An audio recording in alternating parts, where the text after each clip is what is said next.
Good morning. So, Hi, ladies. Good morning. Welcome. We will get started in just a couple minutes. Thank you for being here. We're excited. Just hang tight for about 2 more minutes as we await some further participants.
Good morning. Good morning. Some more people are joining. We'll get kicking off in just 1 more minute. Feel free to jump in the chat, say hello, let us know how you're doing, and we will very soon be starting with today's final content.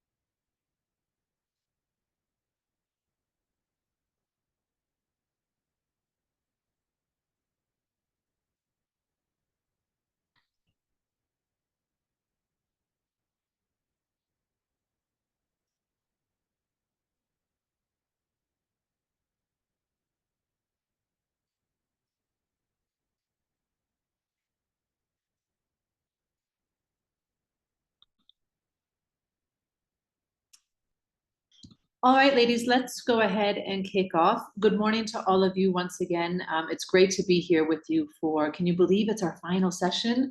So welcome back to the BIC Africa Acceleration Program for Women Entrepreneurs. I can't believe how quickly the time has gone. It feels like just yesterday we got started. So today we're going to be having our final networking session. I want to share a little bit of what the agenda today is going to look like. So first we're going to do just a bit of an intro and a walk through the program. We're joined today by some guests from the country projects, also from the European Commission, and of course, all of you are here again. So we'll just do a very brief run through of what the program entailed and who was involved. We're then going to take some time to celebrate. So we asked all of you to prepare a small 1 to 2 sentences about your experience, and we'll ask you to tell us more about that in a little while. Then we're going to talk about your next steps. So we don't want to leave you hanging. We want to really have you leaving today's session with some ideas of what comes next for you and how the next couple of months are going to look like for you. Then we're going to have 2 pitches. You might remember that I invited all of you to submit your pitch decks. Thank you so much to all of you ladies who did submit. We selected 2 women to be sharing their pitches with us. One of them is Boletiana and the other is Grace Amuzi. So both of those ladies will have an opportunity to talk a bit more about their businesses and to show us their presentations. We'll then be joined, as I said, by some of the country projects. So 3 different country projects will be doing brief presentations to talk a little bit more about what's going on in their countries. We'll then have an address from the European Commission. And then finally, we'll have some final remarks in closing. And we'll take one last picture just to make sure we capture the moment. So as you all know, my name is Danielle Anderson. I've been the facilitator and coach throughout this program. It's been an absolute honor to walk by your side for these last 3 months. I've enjoyed every single session. I've enjoyed learning about your businesses and supporting you on this journey. We were also joined by our 3 expert trainers. So we had Agnes, we had Christelle, and we had Monica. Monica is here today with us as well, who took you through all of the different pieces of content to really help you with your businesses and to get you thinking about your business model and some changes that you might need to make. So thank you again to these expert trainers for your invaluable input to the program, for your expertise as always, and for supporting the women as deeply as you did throughout the past 3 months. We then, of course, have the BIC Africa team. Today, we're joined just by Christina and Dawit, but also Robert and Kiara have been here supporting us throughout the last 3 months as well. And then finally, we had our BIC Africa, the business incubation women joining us from some of the countries, shadowing the program so that they can understand a little bit more about how it runs and hopefully take some of the learnings that they've gathered over these last 3 months to implement something similar within their own incubation centers. So thank you, ladies, for joining us over these past 3 months as well. It's been a delight to have you shadowing. I hope it's been insightful for you and that you have taken some information away that you can replicate and share with your own women entrepreneurs in your countries. So the BIC Africa program has been running for the last 4 years. This is the 4th year, and we have 1 more year to go next year. And as we shared at the beginning of the program, it's just continuing to grow. So in the first year, we had 20 participants coming from 4 countries. The second year, we had 21 participants, also from 4 countries. Last year, we had 20 participants from 11 countries.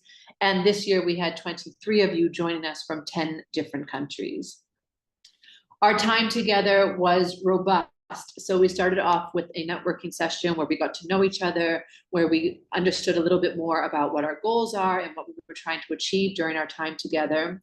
You then had your first training session on the why. So why are you in business? Really helping you to think about what your mission is and, why you get up in the morning. Why do you do the work that you do?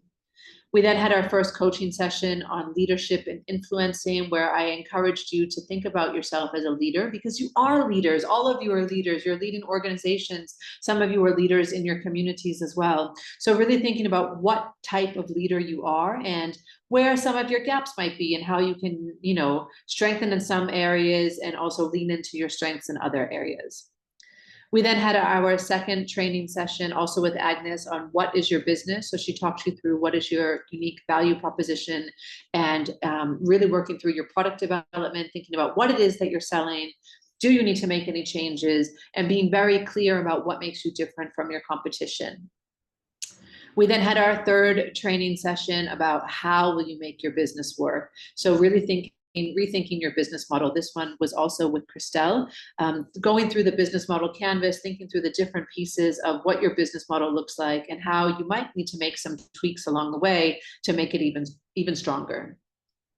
We then had our second coaching session where we talked about money mindsets. I had you all do a quiz to help you understand what are your money mindsets? What type of, beliefs and even hindrances do you have when it comes to money? And how do you maybe need to change those or even just to work within them to better work with your money? So charge the right prices, ask for the money that you need, not be afraid of getting your invoices settled, paying yourself a salary, not giving away discounts all the time, and really making sure that you're clear about what do you believe about money and therefore what impact does that have on your business? We were then joined by Monica for your fourth training session, which again talked about money, but really now about how you will manage your money. So looking at financial management and also investment readiness, because some of you ladies do want to go and approach investors and ask for money to support your growth or even the scaling of your businesses. We then had a bespoke training coaching session about overcoming your barriers. So this was an opportunity for you to send me your barriers in advance, for us to tackle the challenges that you were going through, and to really continue to move you forward so that these barriers don't continue to keep you stuck. Monica then joined us for training session number 5, which is about who do you need to support you. So here we talked about team management and partnership development and really thinking about how do you make your team stronger? What type of skills do you need? Who do you need on board? How do you get to the most out of them so that they can work within your business and that it's not just you trying to do everything all the time? We then had our final coaching session about storytelling and the art of the pitch. So during that coaching session, I really helped you to think about how do you talk about your business in different ways, depending on who your audience is, depending on the message that you want to convey. So each of you had an opportunity to practice during that session. And then indeed from that, we gave you a pitch template, which many of you used to submit your final pitches to me, which we selected for today's session. And then we had one last training session last week, also with Christelle, about marketing, because it's all great if your business is out there and you're doing wonderful things, but if nobody knows about you and nobody knows what you're doing, it's going to be really hard to bring on customers and even bring on partners. So we talked about how you attract customers and really helping you to think about ways in which you can market your business. And then finally, we have today our final networking session, the culmination of the program and all of our time together, and really an opportunity for us to come together one last time, celebrate everything that we've been through in these last 3 months, and to, share with each other again. So, oops, I've lost my slides. Okay. So the first thing that we're going to do together today is celebrate, because we deserve it. We've all done some amazing things. You are all so amazing. Here are all of your faces. I know that some of your photos have updated since we started 3 months ago, but here are the 23 of you who have joined us during this cohort of the BIC Africa Acceleration Program. And we really want to celebrate each and every one of you. You showed up, you participated, you were vulnerable, you were open, you shared with each other, you learned from each other. And I was really, really pleased to see how much you interacted with each other during this particular cohort. I think it's even more than some of the cohorts we've seen in the past in terms of just how open and willing you were to express everything about your businesses and to ask for support along the way as well. So I'd love to hear from you. Take a few minutes to reflect on each of the questions that I'm about to pose to you. Jump into the chat, share what you want to share. And in a few minutes, I'll also invite some of you on screen to share on video. But how has this program impacted you? Thinking over the last 3 months, what are some of the impacts that you've experienced individually about this program?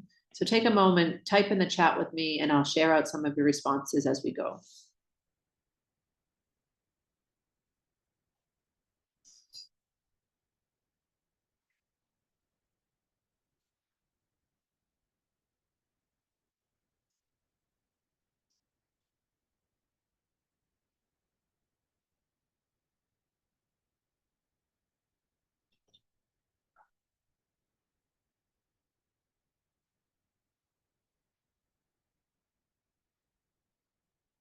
So Solange shares, the last 3 months in the BIC Africa Acceleration Program have allowed me to discover many valuable tools and to manage and develop my company, Utamu. I particularly liked analyzing my psychological and financial profile, better understand my customers with customer empathy tool, and discover relevant marketing strategies. Thank you, Solange. That's wonderful. Thanks for sharing that. Oh, sorry, that was Jihan. Oh, I'm sorry. I actually mixed up 2 of you together. Let me go back. So Solange shares, the last 3 months in the BIC Africa Acceleration Program have brought me a newfound clarity. I have gained a much better understanding of my overall positioning in entrepreneurship. Additionally, I have learned how to present my business to others more effectively. And then Jihan is actually the one that said that the program has been an enriching experience that has allowed me to discover many valuable tools to manage and develop my company, Utamu. I particularly liked analyzing my psychological and financial profile, better understand my customers with customer empathy tool, and discover relevant marketing strategies. Thank you. And apologies for mixing you 2 up. The chat jumped very quickly.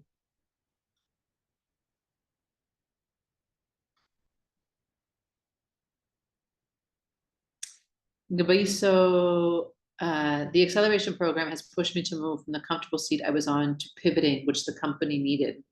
That's great to hear. So often we get stuck in this place of comfort, as you've just shared. Things are working okay, they're kind of ticking over, we're comfortable with how things are going, but we're not really growing, or we're not really reaching the heights that we want to. And I'm glad to hear that the program has helped you step out of that comfort zone so that, maybe you can scale to the next level or make some changes in your business. Nadia shares, during my 3 months with BIC Africa, I had the opportunity to rethink and refine my business strategies. This experience allowed me to significantly enhance my management skills, leading to improved overall efficiency and effectiveness. Great. Grace shares, it has been a game changer for me, providing me with practical skills and deeper understanding of entrepreneurship that has already started to shape my journey in meaningful ways. Awesome.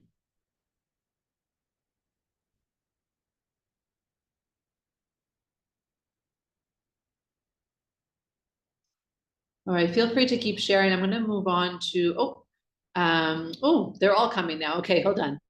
Rutendo, the program has taught me how to be an effective leader in my organization. Sometimes it can be lonely, but having a community of other women leaders who share your same sentiments reaffirms why we do what we do. Yeah, it's so common for us to feel like we're entirely alone on this journey, and knowing that each of us is going through the exact same thing, maybe not at the exact same moment, but we all experience these highs and lows of business. It really can help us to not feel so alone, even if we're still the ones that are doing everything within our business. Ruth says, these last few months have taught me a lot, and thanks to this program, I'm in the process of restructuring several aspects of my business. That's great. It's really wonderful. Great. Let's move on to the next question. And like I said, feel free to keep sharing in the chat as we go. So thinking back to our first session, our very first session, I asked all of you to set some goals for yourself for these 3 months. I asked you, where do you want to be by July? What do you want to achieve by July? So if you think back to 3 months ago and those goals that you set for yourself, I'd love to hear from you. How have you progressed towards those goals? Oops. How have you progressed towards those goals that you set for yourself?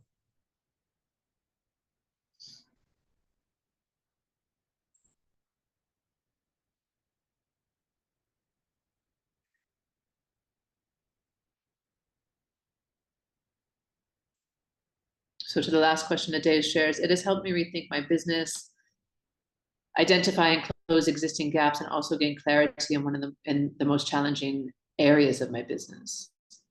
Hamdi says, the BIC Africa program enhanced my skills, built valuable networks, provided crucial resources, boosted my confidence, expanded my market reach, fostered innovation, and promoted sustainable practices. Hamdi, that's a lot. Wow, great.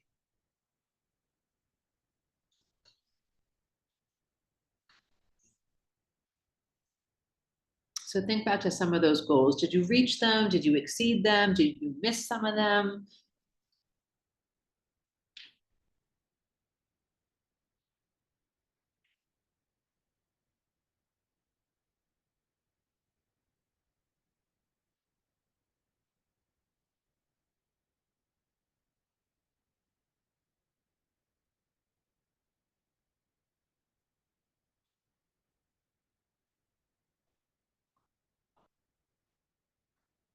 Ruth says, I've almost achieved the goals I set myself at the beginning.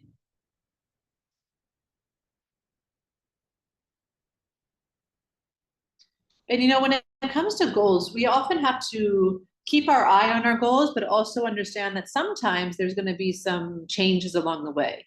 Maybe something that we thought that we wanted to achieve, we learn a new piece of information that changes our ideas or our direction or our opinions about what it is that we want for ourselves and for our business.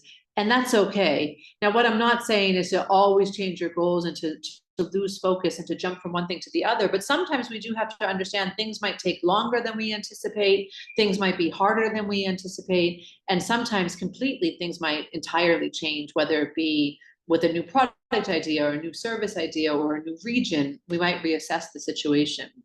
So we introduced a new area, developed the business model, and conducted a SWOT analysis for the specific service offering. Now we're exploring getting funding opportunities. Great. Jihan, I discovered which tools I can use to reach my goals and to do a good follow-up. Awesome.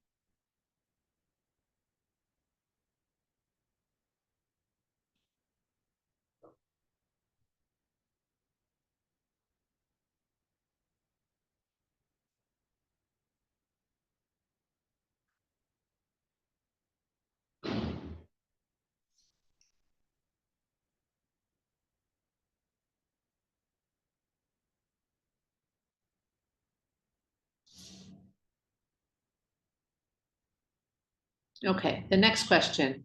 And some of you have answered this already in what you've shared so far, but how has your business changed in this time? How has your business changed? Some of you have already shared that you've changed your business model a bit, but I'd love to know more specifically. How has your business changed in this time?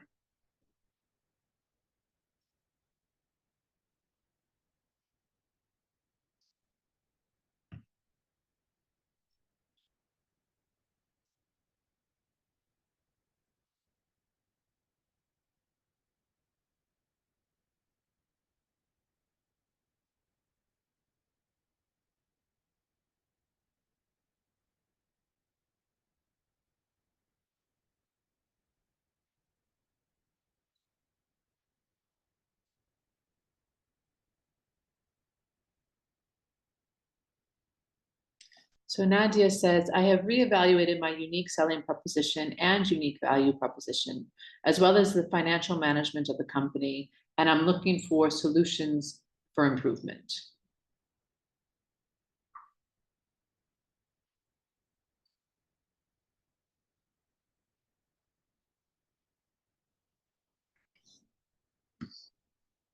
Often when we're starting our business, we don't know what we're doing, quite frankly. And even a couple of years down the line, we still might not really know what we're doing. And we're just kind of winging it or trying things out, experimenting, seeing what works, what doesn't work. So when we have this opportunity to really focus in on some areas, it allows us to, especially with clarity, it allows us to make different decisions and to change things up. I've been running my business now for 11 years, and there's been a number of times that I've changed things up because the market has changed, or my physical location has changed, or the economic conditions surrounding my business have changed. So sometimes we need to reevaluate, what makes me unique? Am I still unique when there's more competition? Do I need to change things up again? So I'm really glad that you've had this opportunity to think about this and to evaluate your business with this critical eye. Jihan says, I have empowered my staff. They're all coming. I have empowered my staff, and I see that they are more confident and more willing to achieve the company goals. I am also aware of my own weaknesses. I have tackled them. Wonderful. As leaders, as the founders of our business, it's so important to know what we are good at and what we're not good at. And it's not that we need to fix everything that we're not good at, but it's about getting people around us who can support us with those weaknesses. If you think into like more traditional employment, especially if you're working for a company, you regularly get feedback from your bosses and your peers and maybe you have subordinates if you're managing a team, and there's structures in place to get that feedback. But when we're running our own businesses, we don't usually have that feedback mechanism in place. And so it can be easy to miss our blind spots. Solange, I redefined my personal goals in entrepreneurship, and for my business, I introduced alignment with the SDGs. Could be so. The most visible change for us is with regard to the team, who we partner and associate with. It is very intentional now versus previously, where it felt more like a means to achieve the desired end of delivering a service. Yes, amazing. It's so nice to be intentional about our decisions, to be deliberate about who we're working with and why we're working with them, rather than just saying, okay, I'll take anyone. And the same holds true for customers, actually. Often we're like, yeah, I'll work with anyone. I'll have anyone as my customer. And it's much better when we can actually narrow down and create a niche for ourselves and have specific customers that we're targeting. It makes everything else a little bit easier. Nadia, I could redefine my team management as well. Yeah. Days for me, my messaging has changed. I am now telling better stories to help connect with my customers and community. Also, my pricing has changed. After the money mindset class, I got the courage to properly price my business. Yay! I'm so happy to hear that. Pricing our businesses is such a challenging topic because, like I said during that session, there's so much more to money than just the number. That we have feelings behind it, we have emotions behind it, we have thoughts and beliefs, and sometimes we lack confidence. So I'm so happy to hear that you now are charging properly, because ultimately we need to earn money into our businesses in order for our businesses to survive. We can't just give discounts all the time. We can't give things away for free all the time. Amazing. Great. Okay. And then my final question to you ladies, before I open up the floor to anyone who wants to speak, is what has been your biggest takeaway from the program? If you were to choose just one thing as like, wow, that was a game changer, what would that biggest takeaway be? And while you're typing that, I'll share what Ruth mentioned on the last question. I've relaunched a service in my business that I'd subscribed to because I was discouraged by the lack of results. I realized that my initial idea was a good one and that I just needed to choose my target audience better in order to sell my services more effectively. Amazing. Yeah, exactly what I was just saying with customers. You know, when we have this approach where we're targeting everyone or trying to just take on anyone, we often do worse than when we're very specific about who our customer is, because if we're trying to do business with everyone, it's hard for them to know that we are the right person for them to work with. So I'll give you all a few more minutes to, what has been your biggest takeaway?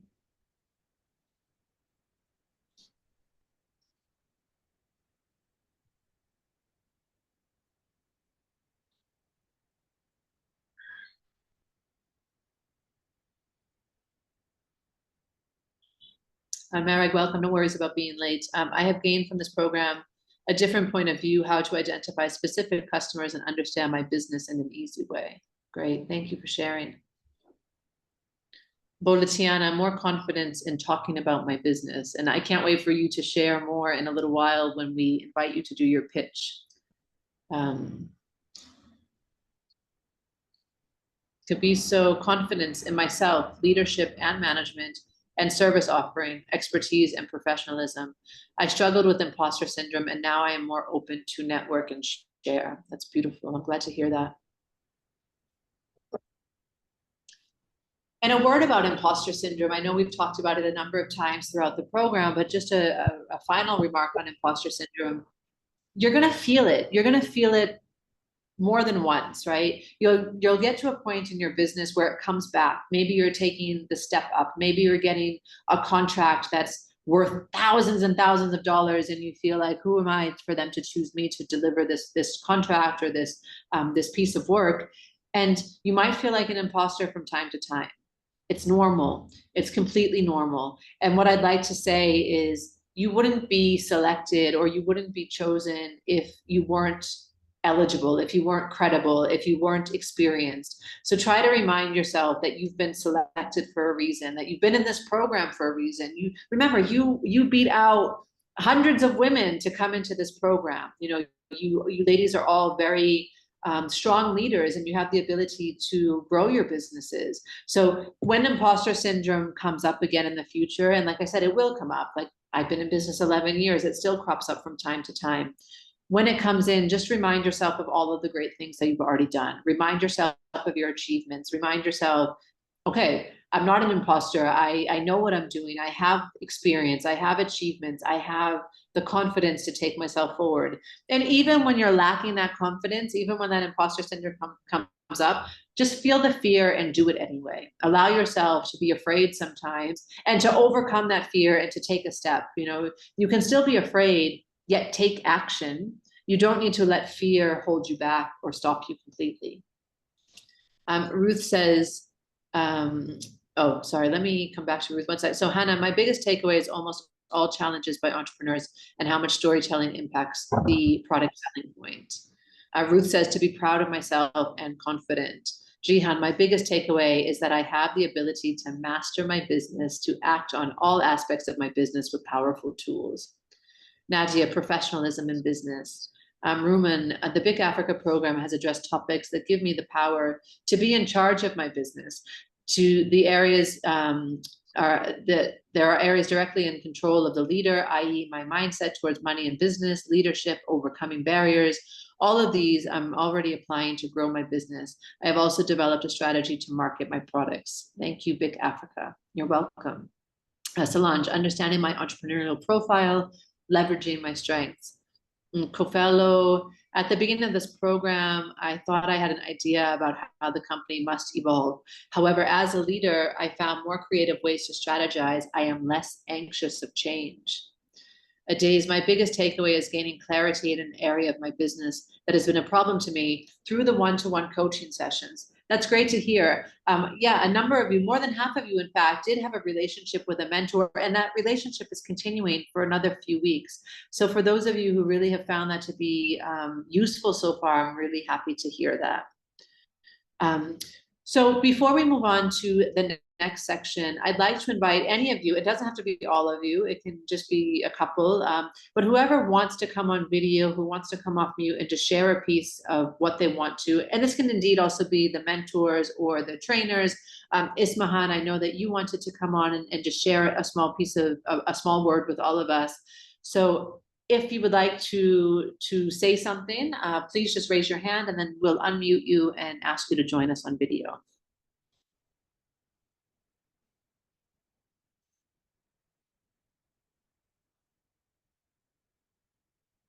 Yeah, Daniel, can you hear me? Hi, Ismahan. Yeah, I can. Welcome. Thank you so much. Great. Now I see you too. Yeah, I'm Ismahan from Somalia. Today I am acting three role in the BIC Africa. I am currently working Simad iLab. Simad iLab is an institutional innovation lab dedicated to fostering entrepreneurship and innovation in Somalia. Also, I am the cohort 3 of a BIC Africa.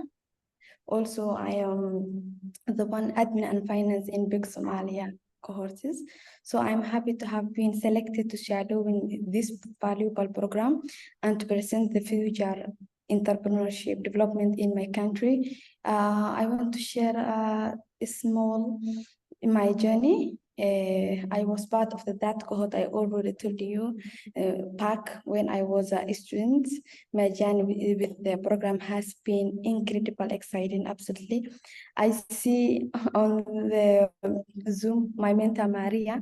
I want to thank her on this talk. Thank you, Maria, for your patience, for your support.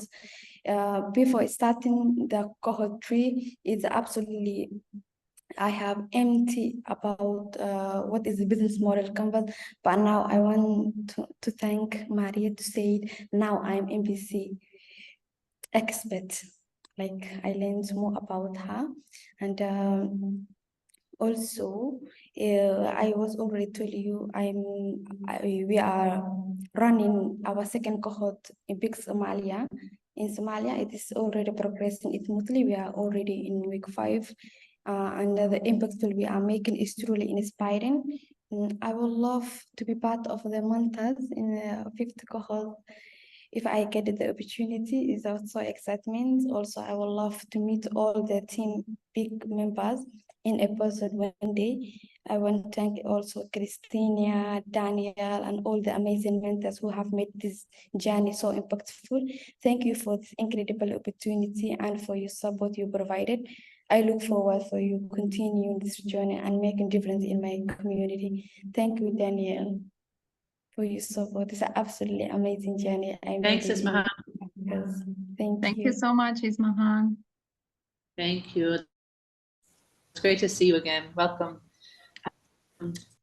Thanks, Ismahan. Anyone else want to jump on camera, share a little bit, say whatever words you want? Move on to the next section. Feel free to do so.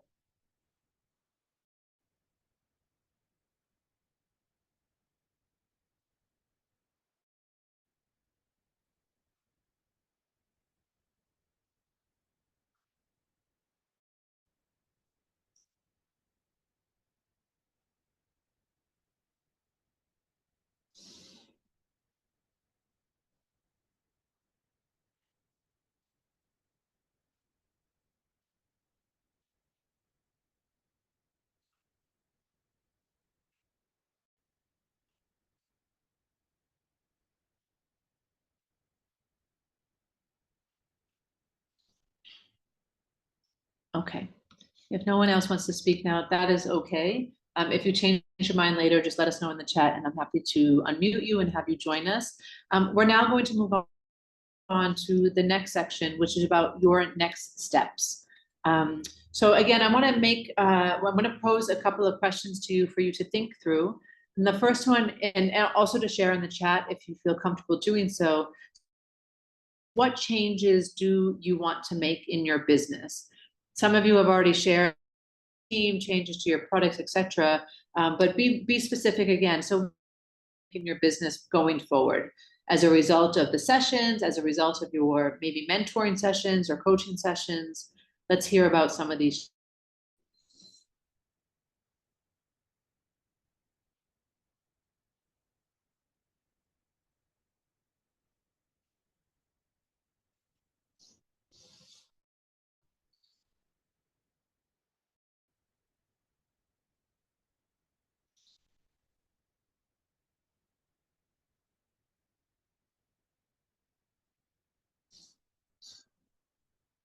I'll give you all a few moments to type.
Could be so intense. Oops, now they're all coming fast. I start to read and then the chat jumps. Okay, so Gabiso, intensify our marketing strategy and more than anything, the implementation of it. We need to be out there for our clients to also be able to identify us. Great. And remember for the marketing session, you don't have to be everywhere. Really focus on specific channels. Where does your audience hang out? What is the most effective tool? You know, for example, you'll look at statistics and you'll see maybe for like in Kenya, for example, you'll notice they'll still say that Facebook is the most widely media platform in the country, but people aren't really using Facebook here for where people like it's actually more older generations that are there. You know, they're sharing pictures of their family, their updates, they're maybe reading some news and stuff, but they're not really looking for business. Something like TikTok is really taking off, especially the younger generations. So understand where do you need to be everywhere, and then just be consistent, commit to something and be consistent with it.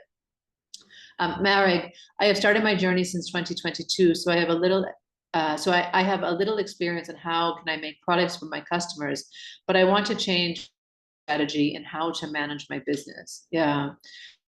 Be more intentional about how we manage our business, we can actually start to see a lot more results because we can put systems in place and processes in empower our teams to take decisions and to also take action so that not all of the burden falls on us all the time. But I'm not saying to have a hand, you still want to be involved in your business and understand what's going on, to be doing everything all the time. So being very how you manage people and how you manage your business is helpful. I'd like to better manage the financial side of my business and improve my marketing strategy. Solange, I want to implement an online platform to diversify revenue sources and scale. Wani, Joanna, our communication so that we really understand what our customers want. Remember, this is great, actually a great point. Communication is a two-way street. So it's not just about us telling our customers, here we are, this is what we do, aren't we amazing? But it's also about giving our customers or our an opportunity to talk to us too. What it is that they need, what are the problems that they're facing, what do they think about what we offer? You know, do they have feedback for us and how can we make things better? BIC Africa has inspired me to continue identifying partners such as suppliers, clients, experts, whether at the local or international level. Hanan, I have learned strategies that are effective in business and points to improve, especially the financial part was a wake-up session for me. Yeah, so often we just kind of ignore our numbers. We we hope that everything's okay, and then we hope that we don't wake up one day and have no money left in the bank. But the more that we can be on top of that and manage it, again, intentionally and deliberately, the better things can be. Nadia says that she wants to grow in terms of equipment, job creation, and revenue. Boletiana, improve the quality of our products, reach more areas, structure better the production teams. Adays, I will be making changes in my messaging, pricing, marketing strategy, recruitment strategy, and I will be delegating more so that my team members can grow. This is great. It's a lot of stuff, especially Adays, you've mentioned a lot of things there, and a number of you mentioned more than one thing, which is fine. Just try to stay focused. You know, you can't change everything all at once. You can't go from 0 to 10 all at once. So take slow incremental steps, really identify, okay, if I want to make a change in my marketing strategy, what is the first step? When do I want to achieve that first step by? What is the second step? What is the third step? And do that for each of the areas where you want to make a change so that you don't become overwhelmed with all of these things happening all at once. Okay, great. Next question. What do you want to achieve before the end of 2024? So you might remember I asked a similar question during our first session, asking you what you wanted to achieve by now, by July. Now bring yourself to the end of the year. What do you want to achieve by the end of the year? What would you say is your top goal for the rest of this year?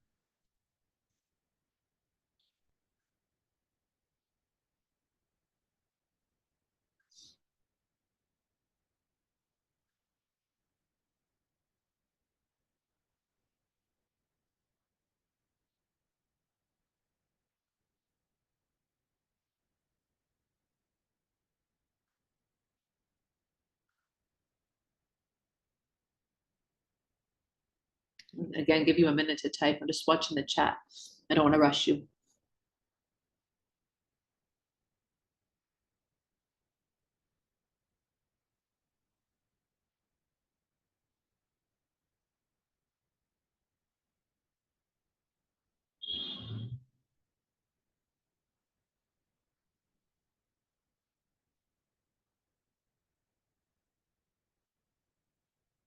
Merrick says, I want to achieve our first sales for one of our customers, and from that we will reach other customers from their user experience. Great. Ruth also says increase sales.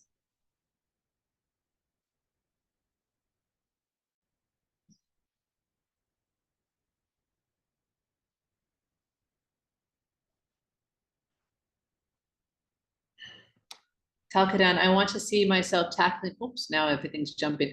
Hold on, let me scroll back up.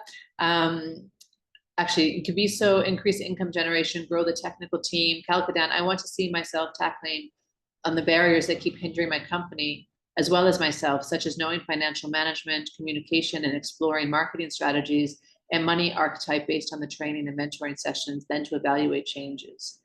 Jihan, learn to have clear objectives. I want to add 10 more clients to my customer base, and I've already started working on it. Amazing. Hanan, set up a well manufacturing plant with a well-structured system and proper staff management, and impact more lives. Reach out more to internally displaced persons. Right.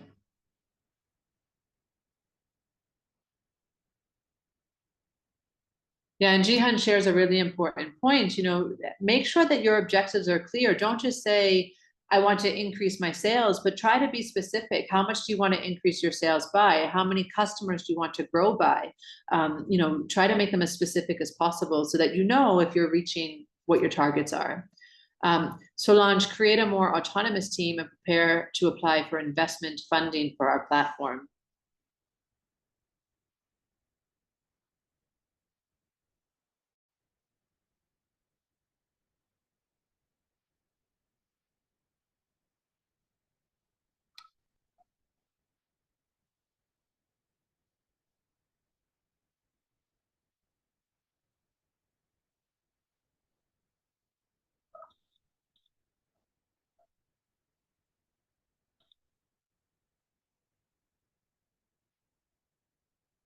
Okay, and my final question to you to consider before we move on to the next section is, what support do you need to get there? So for all of the goals that you've just shared, What support do you need? Do you need people? If so, be specific about what type of people. Do you need systems? Do you need money? Do you need, to grow your team, people on board within your team? So be really specific. What support do you need to reach the goals that you've just set for yourself? Nadia shares to the last question, finding an investment to grow my business with a bank or other institution that can help us, because we want to recruit in our team management and our operational team, improve our equipment, our office training for our employees. So Hanan shares that the support that she needs is access to finance. Yeah. So Hanan, even thinking one step further than that, if you know that you need to access finance, maybe you need support or recommendation letters, or maybe you need to work on your pitch a bit further and really solidify that and practice that and get in front of people. So, really breaking down the steps of the support. So it's not just the money that you need, but you need maybe an introduction to the money. Yeah, Ruth also says, I need money. We all need money. We could all do with money, right? So, really, again, asking yourself, like, how do I get that money? Do I need an introduction? Do I need to network more? Do I need to ask my friends and family or other well-wishers for donations? What does that look like? As I'm working on all the steps you mentioned. Yeah, good. I'm glad to hear that. Marek also says access to finance and collaboration with concerned partners. Yeah. So when you think about collaboration, how can you Can you invite people to have conversations with you? Set up coffee dates where you go and have a conversation. Do you need to bring people in a roundtable discussion in your industry? And think about what that collaboration really needs to look like and how you can maybe help to facilitate that. And Jihan says, I think I need a mentor who would help me to follow up on my own objectives and have an external point of view. Yeah. Mentors or coaches like me, we were very helpful in that way, giving you that external opinion, because it's not our business. We've seen a lot of other businesses and we can say, this has worked here, this has worked here, and give you information that you can sift through and apply to give you that external accountability. Because it's great to have a goal, it's great to set objectives for yourself, but again, it can be really easy to get distracted or to lose focus or to lack confidence, which forces us to not take action. So when you can have that external person, whether it's a mentor or a coach, or even just an accountability partner, maybe there's someone else, even indeed in this group, who also needs an accountability partner, and you can pair up together and you can hold each other accountable, sharing what your goals are and keeping you on track for whatever that next step is. That's something that I've done in the past. It's actually something I still do. I have a great friend of mine who used to be a business partner in a different business that I had. And she and I have monthly accountability sessions where we say, this is what I'm working on for the month of July. These are my top 3 goals. And then in August, we'll catch up with each other again, and we'll share the progress that we made towards the goals that we set the previous month. We'll challenge each other if something hasn't happened, if we haven't taken action. We'll give each other suggestions. And then we'll set goals for August as well. So maybe it's not even, a paid professional, but instead it's a friend of yours who's an owner, and you have that accountability. So partnership, access to finance, manpower, and a business advisor. Maria also says, I need an advisory team, networking. Solange, I need to buy my time. Yeah, to train my team and to be more on the strategic level. During the mentorship with Monica, I will be discussing different sources of funding investment. Great.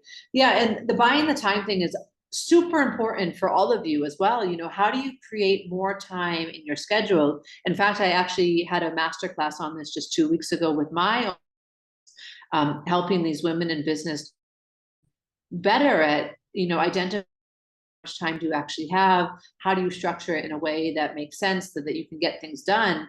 And time, training up your team, it's one to hire people, but you also really need to take the time to develop them, to train them, to teach them how to do the job, and not just once. Sometimes you have to teach people more than once and give them a helping hand until they really get up to speed. And yes, it can feel frustrating sometimes. Yes, it can feel monotonous. Yes, it can feel like, gosh, they should figure it out by now. But that's your job. Your job is really to help them to learn so that you can step away from certain aspects of the business and give them that autonomy to do their work.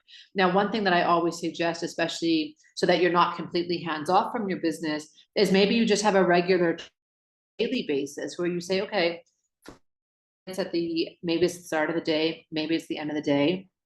For this 30 minutes, the team can come to you and they can ask you anything that they you help them and you guide them, and only come to you during the rest of the day when it's an emergency or when they can't figure something crucial, but they save some of their other questions for the end of the day, and you can do that extra training on a daily basis. It's something very common in the tech world. They call them stand-ups, where they stand up at the end of every day and worked on today. These are the bits. This is where I need to move forward, and they help. Okay, wonderful. All right, ladies, for sharing your achievements over the last 3 years, where you're going to go over the next 6 months, a year. Some of you still have access to your. For those of you who have identified some of these goals, objectives, share them with her as well so that she can support you and really make sure that you get set up in a way that enables you to achieve these goals and these objectives. I would now like to invite our 2 ladies who were selected to do their pitches to now talk a bit. So I'm going to stop sharing my screen. I'm going to invite Tiana to do her pitch first.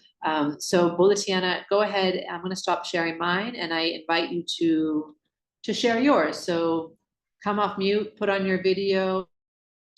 Yeah, you'll have time to talk about your business. Now, I've asked the ladies to limit their pitches to 3 minutes only. They've all practiced at 3 minutes. They both practiced at 3 minutes, so they should be able to do this. I'm confident. But over to you, Boletiana.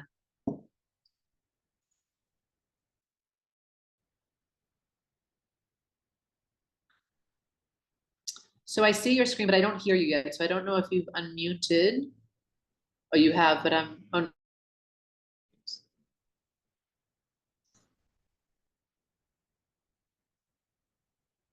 Can you hear me now? Yes, I can hear you now. Great. Okay, then first.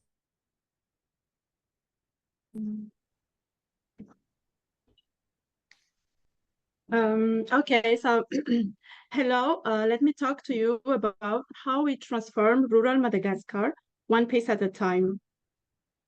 In rural areas like Luaranbat, we face over 70% unemployment, limited access to quality products, and significant gender inequality in the workforce. That is where Meto comes in. We produce high quality custom-made furniture locally, empowering women through specialized training programs. Our products provide an affordable alternative to expensive imported furniture, enhancing the living spaces of families and individuals and meeting the needs of local businesses. Our primary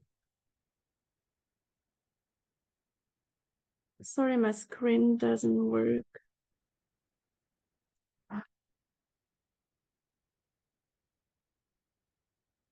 Our primary customers are women aged 21 to 60 and small to medium-sized enterprises, including offices, restaurants, and retail stores. We offer personalized service and durable, stylish furniture that support local artisans and drives positive social and economic change in Luaranbat. Unlike those furniture importers, large-scale manufacturers, those small local artisans and second-hand stores, Meto stands out with our commitment to high-quality, custom-made furniture and the empowerment of women in a field typically dominated by men. We generate revenue through direct sales in our showroom and online, custom orders, workshops funded by grants, and corporate collaborations. My name is Bolatine, and I am the founder of Meto in Madagascar. 2 years ago, after more than a decade as a communication specialist, I left the corporate world. My last job in professional training financing showed me the opportunity to create employment for young people and women in my community. Our team includes professionals in administrations, sales, and production, all dedicated to our mission. To enhance our success, we need a production manager to introduce new technologies and a talented designer to develop modern creations. To grow, we need $15,000 for a delivery truck to expand our service area and quadruple our revenue in 3 years. We need $11,000 for a finishing machine to perfect our furniture finishes and gain 200% more corporate clients. Lastly, $8,000 will help us expand our workshop, recruit 50 more young people, at least 40% of whom will be women, and increase our production capacity. Join us in making a difference. Your investment will help us drive economic growth, empower local artisans, and bring high-quality, custom-made furniture to communities in Madagascar. Thank you. Wonderful. Great job, Boletiana. Any questions for her? Feel free to pop them in the chat if you have questions for Boletiana about her business, about her or her investment needs. But really well done, very clearly done.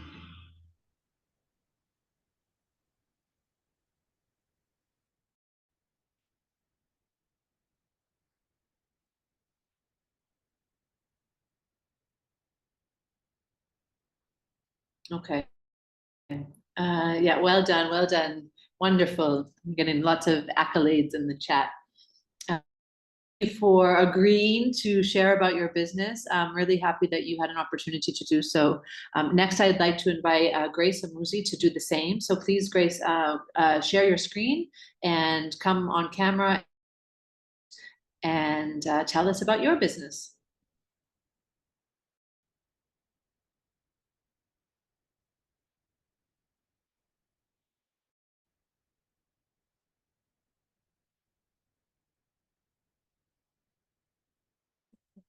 Can everyone see my screen now? Okay. Let me see it. Okay. All right. Thank you so much. Hi everyone. My name is Amuzi Grace. I'm from Lagos, Nigeria, and I'm the founder of Israel Schools. And what we do is to we're creating a world where every child, regardless of their background, has access to quality education. And I'm super excited to take you all on this journey with me. So at Israel Schools, what we do basically is we make education affordable, and we tackle the issue of limited access to quality education. So we are mixing education with recyclables. And aside covering educational costs, these parents also use it to cover their household expenses as well. And we've grown from 4 children to 200 children in daily attendance, and we have about 70 families benefiting from this program. We started in 2016, and we are currently 7 years into this business. So our target audience are children basically from low-income households in Nigeria, and the market size that we have is vast. And what we use to attract partnership is basically social media and word of mouth. And our circular impact model revolves around recycling, collaboration, and donations. So for Israel Schools, we have a strong commitment in providing quality education. We have a growing demand as well, and our threat is educational institutions. So I'm referring to public schools around us, although we have similar institutions aimed at providing similar goals, but we stand out due to the Recycle Space initiative that we do at the school. So our unique selling proposition here is subsidizing education through recycling. So this makes education more affordable for the families, a portion of their fees. And at the same time, we also teach these children sustainability and environmental stewardship in the school. So our revenue model, we get money from tuition fee, which is basically the commitment fee that the parents pay, donations, grants, and as well from the recyclables collected from them. So our operational team consists of myself, the founder. Founding Israel Schools was based off of my personal experience because I am a living witness to the transformative power of education, and it led to the creation of Israel Schools. So we have the head of admin and also 15 persons of volunteers and teachers who help us to promote our school vision. Now, so we are requesting for support towards our major expansion projects in accommodating more children in the school. Our current facilities is being cramped and we need additional space for classrooms and play areas. And on that note, we are requesting to raise about $21,000 which is approximately 32 million naira, to help construct a new school building. And this contribution will help us in expanding our facilities, creating a more safer, conducive environment for our children. And we believe that this support will positively impact the lives of children that we work with. Thank you. Amazing. Thank you so much for sharing. And, you know, this is our kind of our first opportunity to hear in depth about a lot of your businesses and the impact that you're making in your local communities. So to grow in the way that you have over the past 8 years is phenomenal. And I really do hope that you're able to get that $21,000 so that you can expand and the school can look like that diagram that you shared at the end. Any questions for Amuzi Grace for pop them into the chat if there's anything. I'm seeing you're just getting lots of congratulations and some claps from the ladies. Yeah, well done, well done. Really, really great projects that you both are working on, really making an impact in your local communities. Well done to both of you. All right, so I'm now going to hand over to Christina, who will be introducing the country project. So we're going to be having 3 different country project presentations now. So please, Christina, go ahead and take over for now, and we'll invite these ladies to join us on screen.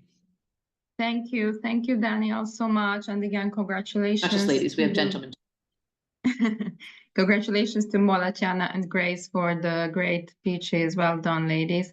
So indeed, we will now have 3 presentations from our implementing partners of the country project. So they will explain a little bit more about their projects and also about the incubators that they're supporting in their respective countries, so that you can contact these incubators and get more knowledge of what kind of support exists there.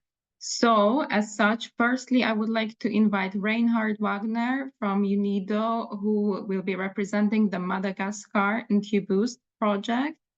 Reinhard, please feel free to share your screen. Thanks a lot. I'll just share my screen. Great, we can see it for the moment in small, but yeah, perfect. Yes, Thanks a lot, Reinhard. Okay. Thank you. Thank you. Thanks a lot. Yes, as said, my name is Reinhard. I'm working at the Incubus project in Madagascar, and I'm happy to present today the Incubus project and also the ecosystem supporting entrepreneurship here in Madagascar. So let's have a quick look at the agenda. I will talk very briefly about the Incubus project, and then I will present the 36 enterprise support organizations which have been selected for the network of ESOs in Madagascar.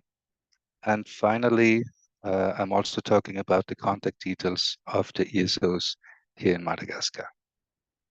So the Incubus project here in Madagascar was funded by the European Union with a duration until 2027 and is also supported by EBN BIC Africa. And the objective is to contribute to the creation of jobs and economic opportunities to strengthen inclusive growth in Madagascar. And in fact, we have 3 outputs or results. So the first output is that 20 ESOs benefit from capacity building to improve their offers and their services for entrepreneurs. The second output is that a network of ESOs is established and operational. And the third output is that a review mechanism for projects and a credit access facility are set up. So how does the network of ESOs look like here in Madagascar? In fact, the ESOs have been validated by a selection committee recently, and they validated 36 enterprise support organizations. And there are also some financial associations, technical institutions, representatives of the private sector, and others with whom we're going to create a dialogue platform and regular exchanges. So to be a little bit more specific now, who are these ESOs in Madagascar? Who are these 36 ESOs in Madagascar? In fact, what you see here are the 25 ESOs which have been selected in the capital Antananarivo. So it's quite a lot, in fact, but actually Madagascar is a really, really big island. So I think, I personally don't think it's too much. So for those of you who come from Madagascar, I think you might know some of them because some of them are quite known here in Madagascar. And well, if you're looking for a specific incubator here, for sure it depends on the sector in which you're working and also on where exactly you're standing with your project at the moment. So for example, if you're looking for an incubator or ESO in the high tech or in the IT sector, then we would definitely recommend you to talk with Safitudi or with Nexta or with Orange Digital Centers because they're really highly specialized in the tech sector. If you, for example, looking for an incubator more in the agribusiness sector, then we could really recommend ISA Agribusiness, who are really specialized in the agri sector. If you're looking for someone in the energy sector, then IED might be a perfect candidate because they've been recently created to incubate renewable energy projects here in Madagascar. And for example, if you don't really look for an incubator, but more for an accelerator who is also providing financing here in Madagascar, then we would propose that you're talking with Miara Cup because they're also really professional and they really provide financing for projects here. Another one which I want to highlight perhaps only is the Tossic Art, which also has been recently created. And it's an incubation center for the creative industry, for the cultural industry. So if you're rather in the cultural, artistic, creative industry, this might be the perfect partner for you. And the other ones which are listed here, they're also quite good, but they mainly work in multi-sector. So you might have to check each of them which are listed here to find your perfect partner. Let's go on. This one here are the 11 enterprise support organizations which have been selected in the regions of Madagascar for the network. So there are 4 business centers, centres d'affaires. So there are 4 different business centers which are located in different regions of Madagascar. So one in the region of Diana, the other one in the region of Anusi, the other one in the southeast of Madagascar, and Charisme is actually for the island Sainte Marie. The other ones is La Fabrique, which is quite known, which is working in Tamatave, and well, the other ones are rather little ONGs, NGOs, but they still provide very valuable services in the regions of Madagascar. So, in fact, what you can see is that there are quite a number of ESOs here in Madagascar, but they are still very different. There are little NGOs, there are bigger ones which are already working since a lot of years. So you might have to really look for the partner which fits to your needs. But there are already quite a lot of enterprise support organizations which are working now here in Madagascar. Finally, this is, I want to show this regional distribution of the enterprise support organizations in Madagascar. However, this map might be a little bit misleading because it includes also the financial association, technical institutions, and the representatives of the private sector. However, we wanted to show this slide only that you know that especially the ESOs which are working in the capital in Antananarivo, they are not only working in the capital, but they are also working in different other regions. So if you perhaps come from another region, you might also have a look at these ESOs from the capital, because they're really expanding their zone of influence now, and a lot of big incubators like Nexta, they are really trying to work now in all regions of Madagascar, which might be helpful for you. So finally, the contact details of the ESOs, which I just showed here in Madagascar. In fact, all the contact details can be found online because this was really a minimum requirement for the participation in the network. So all the ESOs mentioned here, they either have a website or they have a Facebook site or they have some social media account. So it's easy to find them on the web. However, if you need any support, you can for sure contact us any time to get more details. There's also my email address listed here. So in fact, we have this list of, it's in French, sorry, but we have this Excel list with all the details, website, and also the description of the services they're doing from all the 36 ESOs, but also from the financial associations, and so on and so on. So we are happy if you contact us. Feel free to contact us anytime. And well, that's all from my side, and I wish you all the best for your projects. Thanks a lot.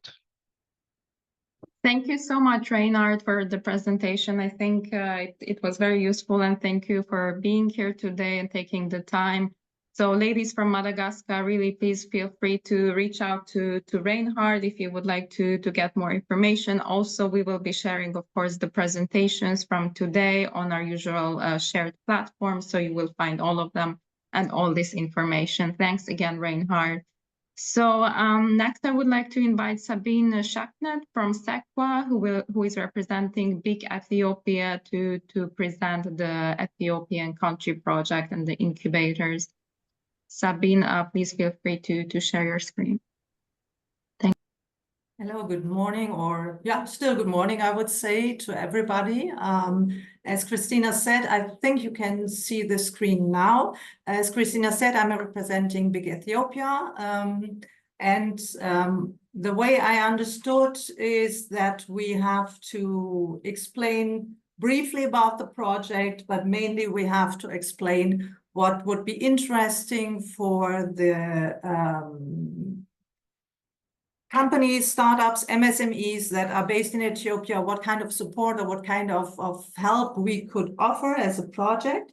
So let me start giving you a brief project overview. We have it's an EU finance project in Ethiopia with a duration of 4 years. We started in 2022. We will finish in January 2026.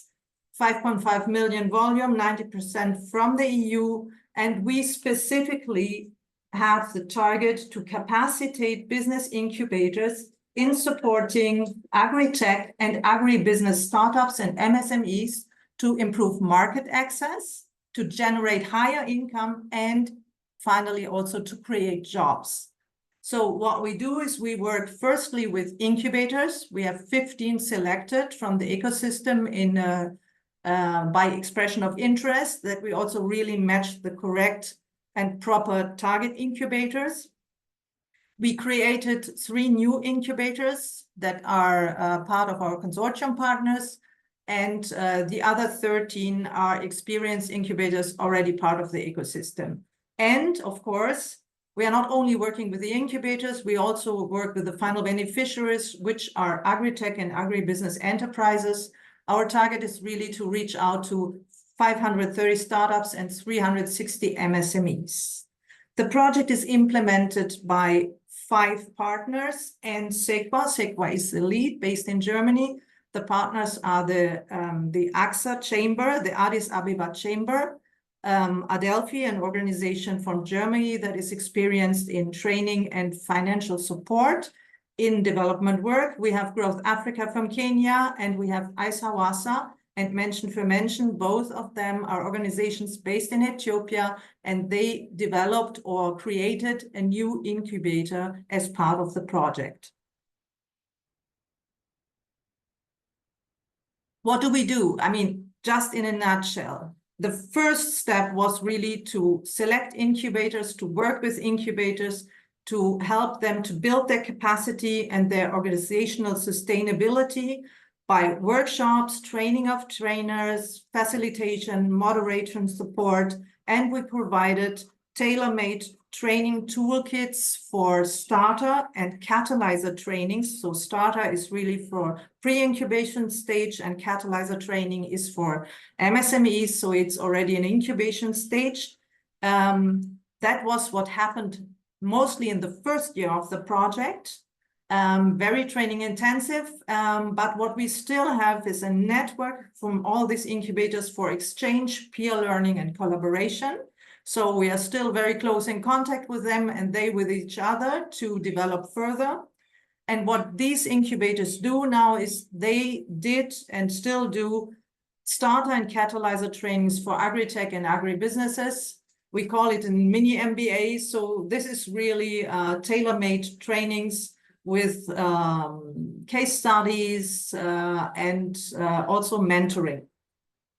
The third step is access to finance through the loan facility. So what we did is two bigger steps. We also give small grants to our participants that are the best performers. But what we also do is we make a good linkage with the financing sector in Ethiopia. So we work with two banks specifically for a very tailor-made discounted loan option that we can give to our best performers. And we also had an innovation finance lab where we had two winners who presented interesting new solutions specifically for our target group, for MSMEs in agri-tech and agribusiness. And these are still working with the grant money that they won after this competition to fine-tune their financial solutions for the beneficiaries. I think in a nutshell, that will be helpful. I give you the support for Ethiopian startups and MSMEs that we are providing. First of all, I think that's what also my colleague did from Madagascar. You get the presentation, so you will have a list of the incubators we work with. As you see, they are quite different. I will just switch to the next page. We have 14 in the list. The 15th, the collaboration did not work out too well, so we only are with 14 right now. 10 of them are based in Addis Ababa. 4 are in the regions, in Jimma, in Harar, in Hawassa, and in Adama. And we also have, through the incubator in the ATTC, that is the last one here, the Agro-Technical and Technology College. They also have 2 satellites formed. They are in Sheno and Hawariat. So basically, we have 2 more, but the contact person for also Sheno and Hawariat would be through the ATTC.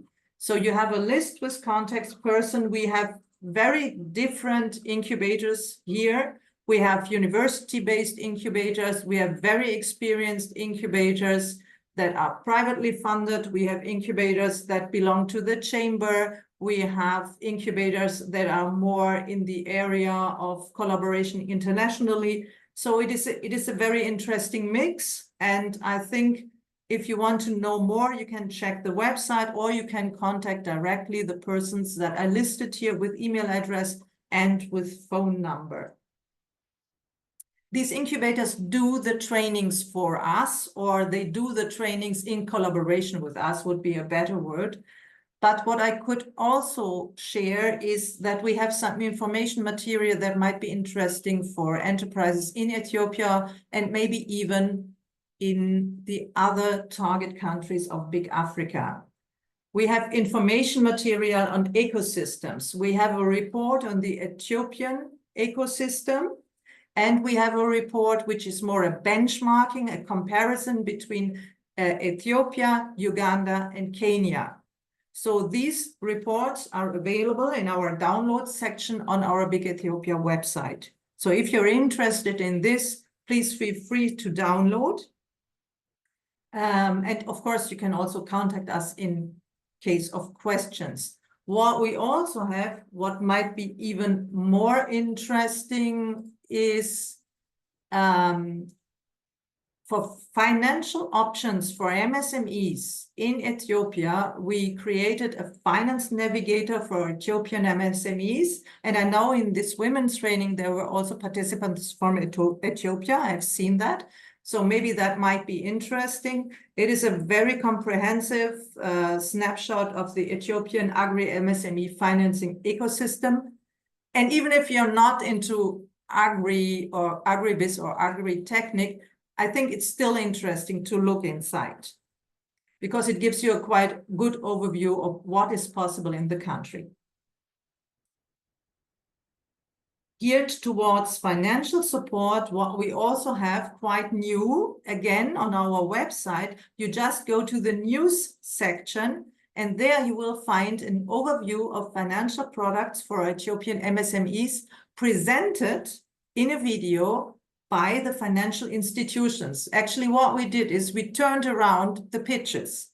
So now we did not let the MSMEs do a pitch of their business idea. We let the financial institutions do a pitch of their products, which is specifically geared towards small and medium scale enterprises. So it's 7 videos that you have available. They're on YouTube, but the link, you can reach that through our website, through the news section. So, but this is all in Amharic, so only interesting, I think, for Ethiopian participants from your side. And as I mentioned earlier, we have a very close collaboration with 2 banks where we worked out a specific loan option, a discounted loan option for MSMEs. This is only available for companies that participated in a catalyzer training from BIC Ethiopia, no matter which incubator it was given. And also they have to be best performers. They have to be selected to come to Finance Your Business Masterclass training, which we do for the best performers. It's a 5-day training that is really geared towards being ready to have appointments with banks and have your documents ready for getting a discounted or getting a loan. So even the ones who might not be selected for our discounted loan option will have a very, very good preparation to talk to banks to get a loan. And I think in a nutshell, that is what we do and what might be interesting for you as a company, as an MSME, if you're based in Ethiopia or even maybe outside.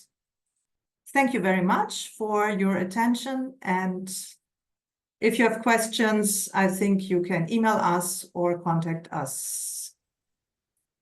Thank you, Sabine. Thank you so much for being here today. And thank you for the thorough presentation and really for sharing all the contact details. So again, ladies from Ethiopia, we will be sharing this presentation. So you will have the contact details of the incubators from Ethiopia, as well as Sabine's and Oliver's email addresses. So please feel free to message them or even message directly the incubators if you would like to get more information on that. And thank you, Sabine, for being here today once again.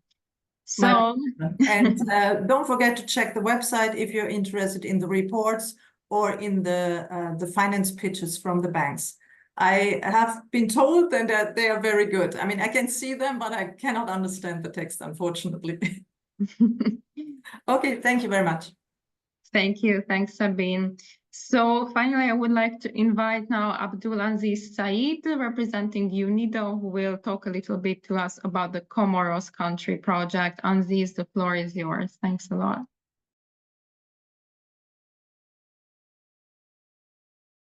I'm afraid we cannot hear you. Great, now we can hear you. Thank you. Great, thank you. So thank you very much for the invitation. I would like to extend our gratitude on behalf of APfWE, who is the head of the project, but she is currently in other countries to monitor other projects. So this is a really great moment for us. I haven't prepared any presentation because I was just in the field.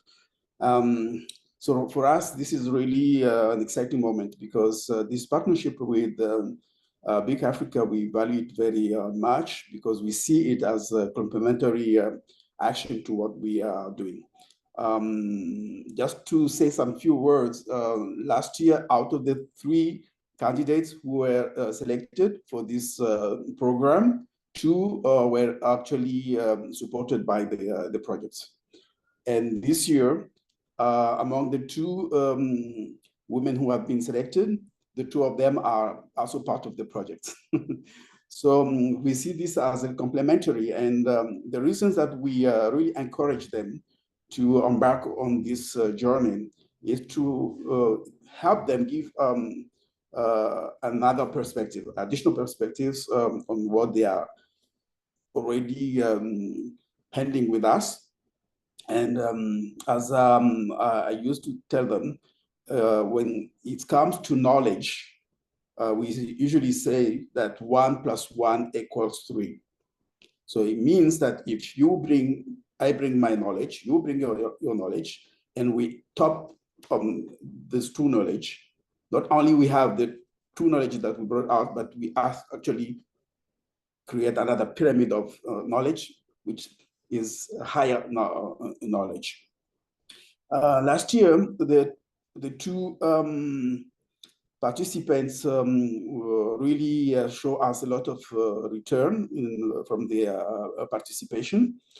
To that respect, that we concluded after the review we made with our expert. I will explain a little bit about the project later, but I just wanted to set the background.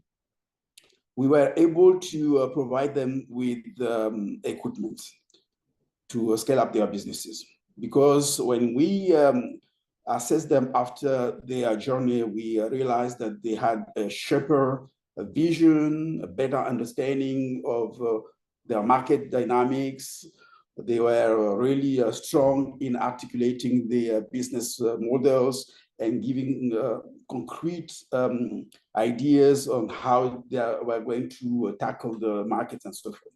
So we were able to top up those enterprises with equipment, and now we think they are really set for the acceleration, and particularly the internalization for some of them. So the project we work on is funded by the European Union, and is meant to support the competitiveness of the small enterprises in Comoros, with the view to help them sell out quality products in the local market as well as in the global markets. We presently have a set of 71 enterprises that we support. And we also work with the incubators to build up the ecosystem and make sure that after the project, we leave some infrastructure that will be able to continue keeping all the support that the enterprises will need after the project. And presently, we work with 16 incubators. So as far as the enterprises are concerned, our support are multiple. We provide strategic analysis of their businesses. We help them understand the reasons why they succeed or the reasons why they fail. And we try to shape with them their business strategies as a whole. After that, we also support them to better shape their business models. And with regard to that, we afterwards support them to brand their companies through marketing, digital marketing,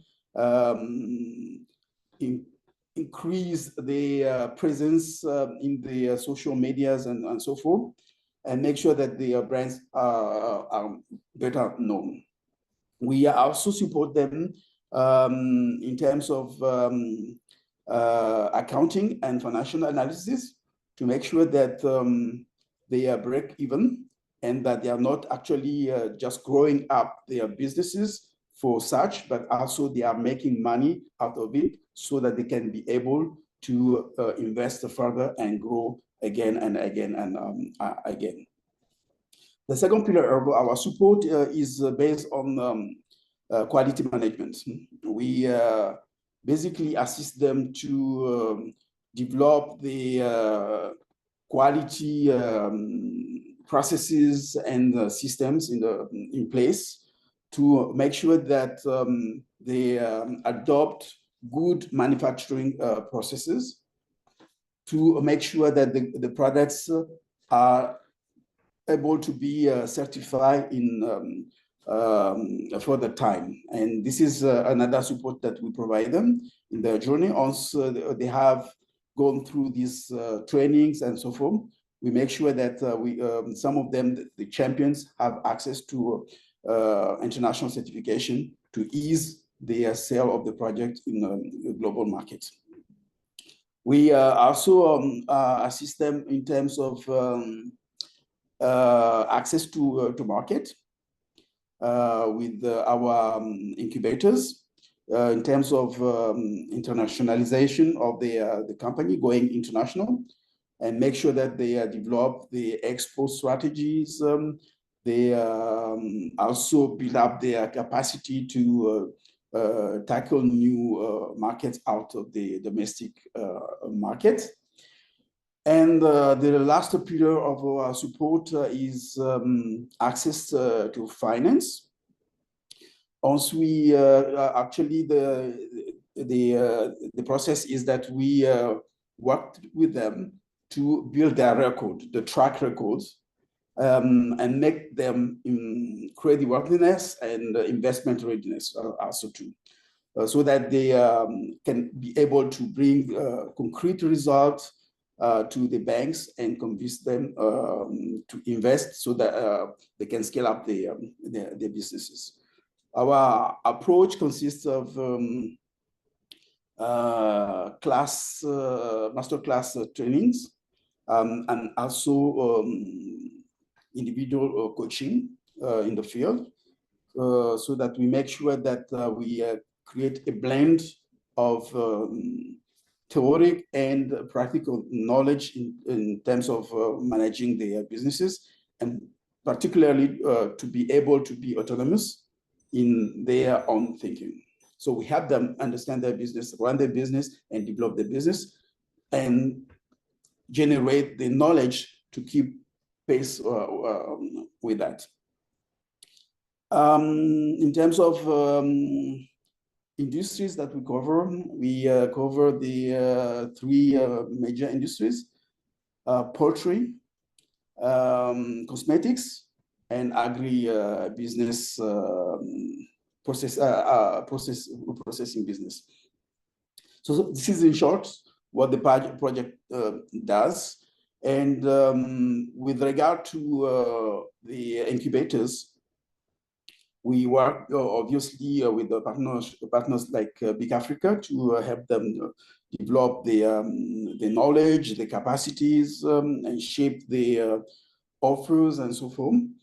But we also work with other partners like Expertise France to enable collaboration between incubators, French incubators and Comorian incubators, to support local entrepreneurs and then build a share knowledge. So with respect to this, we feel very excited to keep collaborating with BIC Africa and with the two enterprises that were selected. Based on what they have learned, our plans now are to help them develop their renewed business plan, if I may say, because they had a previous business plan, but now they have a better understanding of the issues, and the two of them will be supported in developing the business plan and access to finance with the banks so that they go viral, if I might say. So thank you again, and we look forward to continue interacting and collaborating with BIC Africa. Thanks a lot. Thank you so much, Aziz, for providing that overview. So again, thank you and for being here today. So now we have our final session by the European Commission representative. So I would like to invite Ophélie Bouquet and Edwin Mata Castillo to please share your presentation. Thank you. Hello, everyone. I'm sharing it now.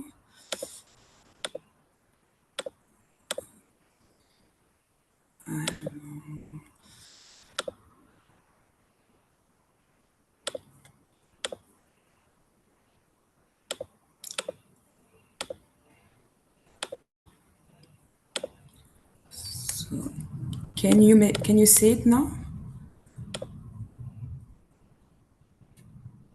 Yes, we can, Ophélie. Yeah. Okay, great. Okay.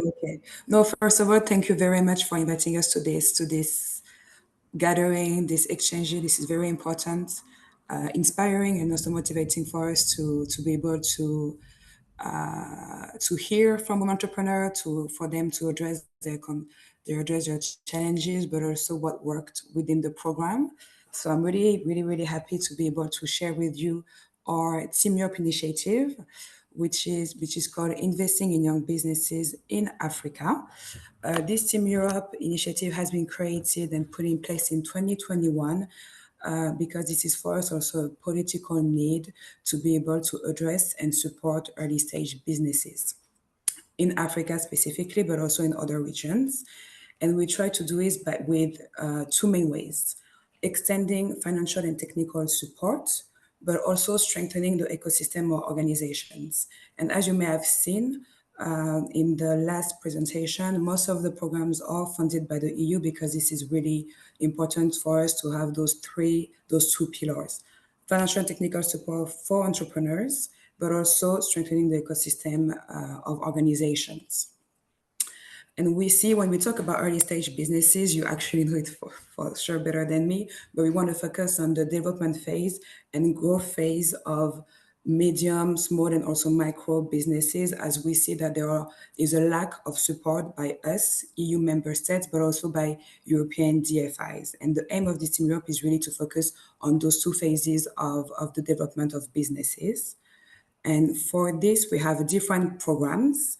APfWE Seed, a program that is implementing in 5 countries: Senegal, Togo, Benin, Kenya, and South Africa. In this program, the aim is to have a holistic approach, meaning that we are not supporting directly entrepreneurs or accelerator incubators, but is to support the ecosystem in itself and strengthening cooperation and collaborative way of working towards them. But I want to actually focus on one specific program, the APfWE Women Entrepreneurship for Africa, that is being implemented in 8 countries: Senegal, Mozambique, Tanzania, Uganda, Malawi, Kenya, Cameroon, and Togo. Hopefully some of the entrepreneurs here are from those countries because it's a very important program to us. We chose to specifically target women businesses.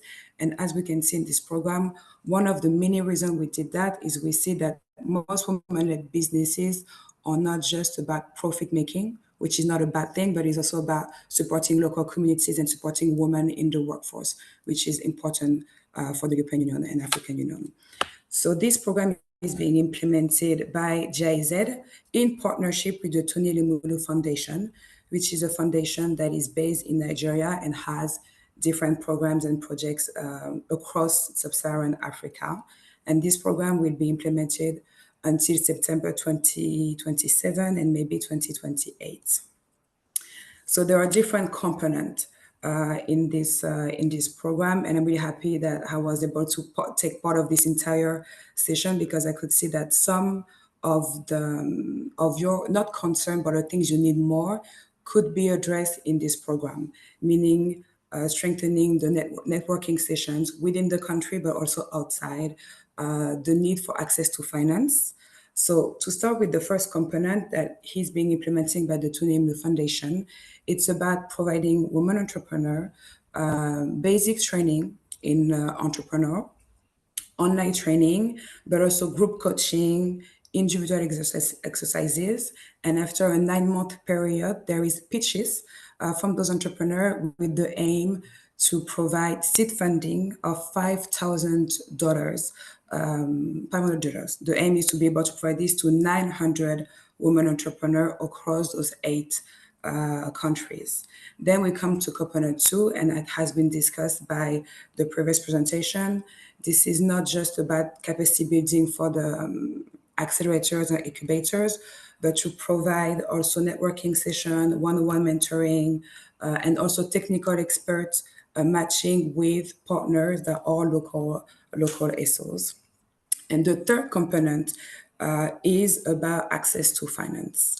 So we will be working with 3 impact funds across those 8 countries that will be not only provide financial support, but also technical assistance. So they will be providing investment readiness training and also financial literacy training for women entrepreneurs, and providing financial support, either debt, so zero interest loans, or mezzanine loans, or even cash collateral for women entrepreneurs with their partners being banks or microfinancial institutions. And the fourth component that is also very important is the knowledge gathering, being able to have such gathering that we have today to share knowledge, to share insights, to share inputs, to share contacts, either online or physically in different countries, have peer-to-peer exchanges as well. And I will give you like a timeline. So we started this program in last January, so it's been only 6 months. We are currently, so the implementer are currently selecting the impact funds and the SOs to work with. And by October, we hope that we're going to launch the application process for women entrepreneurs in those 8 countries to be able to receive business development services. And by January 2025, so this is a date to note, the TUNAME Foundation will have a digital campaign, a call for application for women entrepreneurs to receive both training and potentially seed funding of $5,000. And also in January 2025, we will have selected the impact funds that will then launch themselves the applications process for entrepreneurs to receive both the financial assistance and technical assistance. So I wanted to be brief because I know we are, the time is of the essence, but I'm more happy to share more information and to share some contact details of the partners we have for this program. And also to say one thing to say I forgot, for this program, the aim is also to target businesses that are in the green sector. Green sector meaning sustainable agriculture, blue economy, waste management, recycle, but also sectors that are not green but could be green, such as logistics, constructions, and transport. Thank you so much. Thank you very much. Thank you, Ophélie, and thank you, Edwin, for being here today and for sharing that information about other relevant EU initiatives. And indeed, for example, from South Africa, we do have a few ladies here for who this information could be useful for sure. Thank you, Christina. Sorry, yes. just allow me just a minute to also share, maybe it will be of interest, I think, for the audience and for the entrepreneurs. Of course, thank you, Edwin.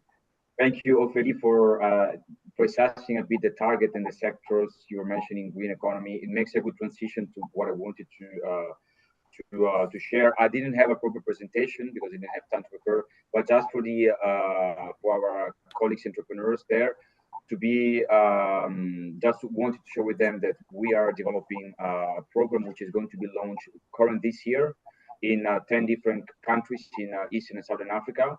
A program which is called the Switch to Circular Economy in Eastern and Southern Africa. And there's going to be 3 components. One of the 3 components, it's about matching grant facility for innovative startups and transformative SMEs. Basically, there's going to be annual calls for sustainable circular business plans provided by entrepreneurs active in two specific circular value chains, which are e-waste and plastics and packaging. So just an advice would be to make sure to liaise with different EU delegations in different countries and to get to know when this program is launching, because there's going to be possibilities of funding for entrepreneurs active in this sector. And then the last piece of information before I leave the floor for the next section is that we're also going to share to launch another activity soon, which is called the APfWE, which is basically another program and which also has, among other components, a component on access to finance for SMEs active in the creative industries. So that's also something that we're going to launch soon, and we're going to be working with the European Investment Bank and the commercial banks in the different countries. So also there might be of interest to you. Thank you very much. Thank you so much. Thank you, Ophelia. Thank you, Edwin. And before I hand over to Danielle back again, I would like just to make some final remarks. So first of all, well, thank you to the European Union, because actually you are the one who is funding this program and made this program really possible for us to conduct. So thanks once again to our financial partner, the EU. I would also like to thank the country projects who have actually been supporting us through this whole program and also contributing to the design of the program that we had. Thanks to Daniel, of course, our facilitator and expert coach, who has been throughout with us throughout all of the sessions, really supporting all the women entrepreneurs and overseeing the entire program. Thank you to Agnes, Monica, and Christelle, who have been the core 3 trainers with us through this year's program. Thanks for the excellent implementation. Thank you also to the mentors. And thank you for joining us today, Maria, Antonio, Ludovica, Rim. And actually, just to say, so the mentoring component of the program is still ongoing until the end of July. So again, thank you. And the ladies, we hope you continue benefiting until the end of July from this support.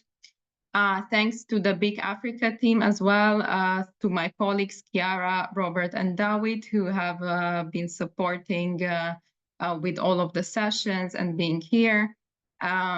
Thanks to the women who have been shadowing the program. And again, we hope that these insights and following the program will help you to perhaps set up a similar program in your countries, maybe a live version, or if not that it was useful in other ways. So we are happy to keep in touch with you and see how this could be developed in your respective countries.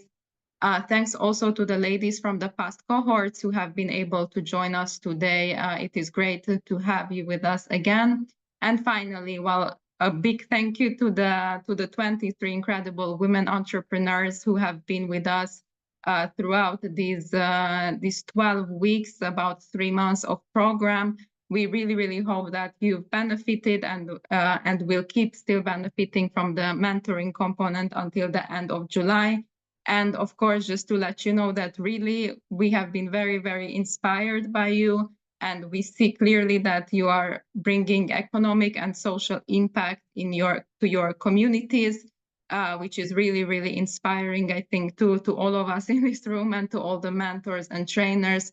So it's been great having you with us. And so, yes, our program has come to an end. The 12 weeks have come to an end, but just to let you know, we will, of course, keep in touch still through emails. We will still also send you a feedback questionnaire regarding the whole program and also the mentoring component. So we will be in touch in the next week.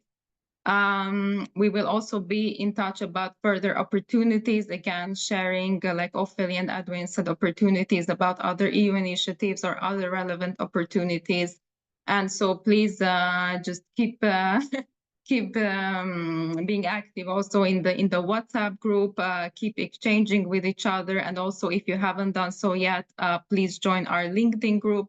So again, the link will be there once again at the end of this presentation. We will share the slides so you will have the access to it.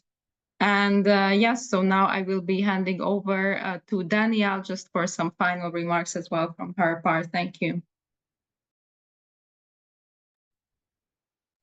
Thanks, Christina. Well, Christina has given all the thanks that are necessary, so I won't repeat any of those, but just a heartfelt thank you from me for allowing me to be part of this process with you again for the last 3 months. I am incredibly proud of all 23 of you for the efforts and the contributions that you've made, for the, stepping outside of your comfort zones, challenging yourselves, making hard decisions. And I really hope you have amazing successes over the months and years that follow. So the last thing I would invite us all to do is just turn on our cameras one last time so we can do a final group photograph. Kiara, I know you're here now, so I'll leave it to you to do the screenshots because you've become a pro at this. And just one last final, wave from everyone. So let everyone take a moment to put their cameras on.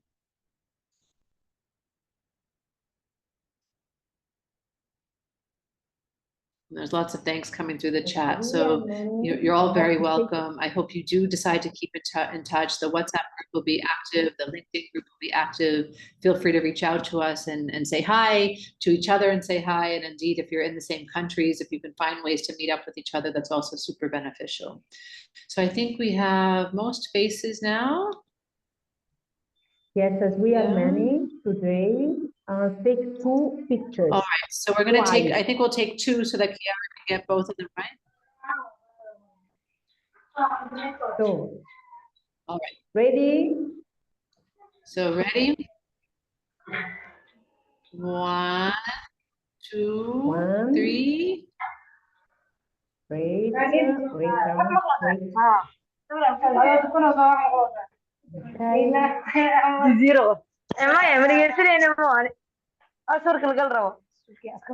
And the new one. Okay. Zero. Wait.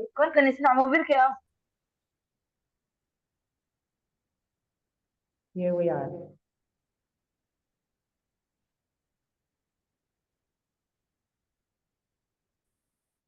Done. Got it? Thank you, Great. Kiara.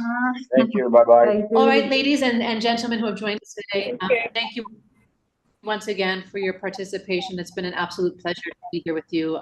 So I know we're a bit over time, so we will say goodbye. But take care, good luck, and best wishes for you and for your businesses. Thank you, everyone. Thank you.